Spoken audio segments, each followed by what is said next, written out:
तो इस वीडियो में मैं आपको ये चीज़ बताऊंगा कि आप पाकिस्तान में रहते हुए किसी भी इशू के बगैर टेलीग्राम को किस तरह से इस्तेमाल कर सकते हैं।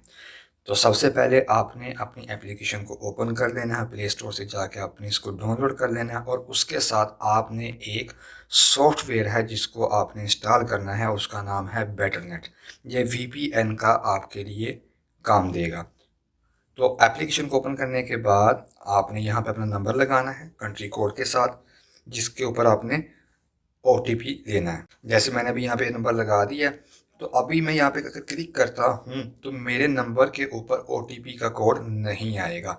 उसका रीज़न क्या है? वीपीएन नहीं लगा हुआ। ये जस्ट आपको वन टाइम लगाना पड़ेगा वीपीएन, उसके बाद ये काम आपका ऑटोमेटिकली हो जाएगा। तो इसको क्लिक करने से पहले हम वीपीएन को ओपन कर लेते हैं। ये वीपीएन बिल्कुल फ्री ऑफ कॉस्ट है, इसके कोई चार्जेस नहीं है। इसको भी आप जाके प्ले स्टोर से डाउनलोड कर सकते हो।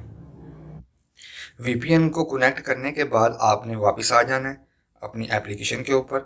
एप्लीकेशन को आपने जैसे ही ओपन करना है तो इसके ऊपर आप क्लिक कर दें नेक्स्ट। मैंने यहाँ पर नंबर लगाया है तो फ़ौरन ही मेरे पास टेलीग्राम का जो अकाउंट है वो ओपन हो गया है। जो अपने नाम रखना है यहाँ पे अपना अपना नाम रख सकते हैं। ये लिंक, ये अकाउंट आपका क्रिएट हो गया। अब यहाँ पे मसला ये है कि अगर आप वीपीएन को बंद कर दोगे तो आपका टेलीग्राम का अकाउंट चलेगा नहीं। तो उसके लिए आपने क्या करना है, आपने ऊपर सर्च बार में जाना है, इस जगह पे आपने क्लिक करना है। क्लिक करने के बाद आपने यहाँ पे लिखना है प्रॉक्सी। यहाँ पे प्रॉक्सी लिखोगे तो किसी भी ग्रुप का आप ज्वाइन कर सकते हो। यहाँ पे आपको बहुत सारी प्रॉक्सी मिल जाएंगी। आपने जस्ट क्या करना है, अब आपने वापस जाना है अपने वीपीएन पे। वीपीएन पे को जाके आपने ऑफ कर देना है। डिस्कनेक्ट करने के बाद आपने वापस अपनी एप्लीकेशन के ऊपर आना है और यहाँ से आके आपने प्रॉक्सी को लगा देना है। कुछ प्रॉक्सियाँ यहाँ पे आपको मिली हुई हैं, उनको आप कनेक्ट कर दो जी। आप कनेक्ट करने के बाद हम जब वापस आएंगे अपने होम पेज पे तो ऊपर वाली साइड पे अगर आप देखोगे तो यहाँ पे आपको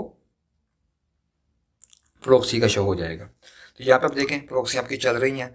तो जैसे यहाँ से किसी भी प्रॉक्सी की डिस्कनेक्टिंग हो जाए तो इसी तरह से आपने ग्रुप के बीच में जाना है और वहाँ से जाकर अपने किसी नई प्रॉक्सी को लगा लेना और विदाउट वीपीएन आप इसको इस्तेमाल कर सकते हैं पाकिस्तान में रहते हुए।